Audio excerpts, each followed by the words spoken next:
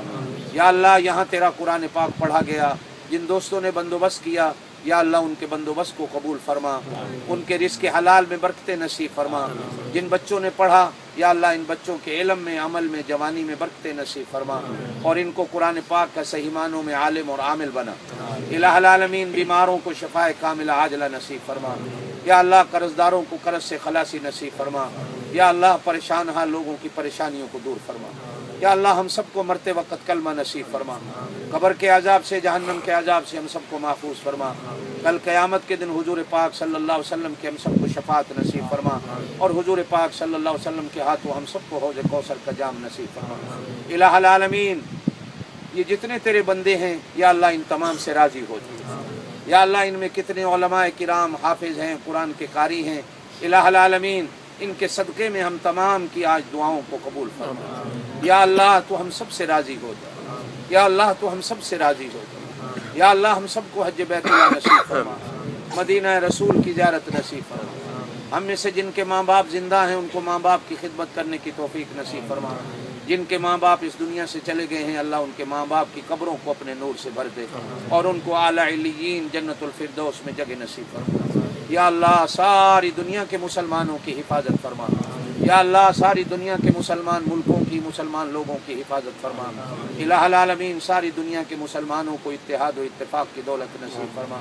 یا اللہ Hong Kong میں جہاں بھی تیرے قرآن پاک کی تلاوت نماز تراویح میں ہو رہی ہے یا اللہ اس کو منظور و مقبول فرما، ہر مدرسے کو، ہر مسجد کو آباد و شاد فرما۔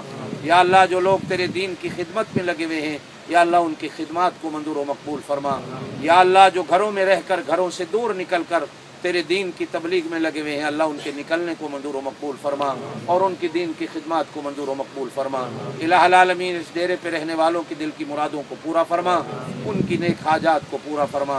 یا اللہ ہمارے سبحان بھائی نے یہ بندوبست کیا، یا اللہ ان کے مال میں، کاروبار میں، عزت میں برکت اور اضافے نصیب فرما۔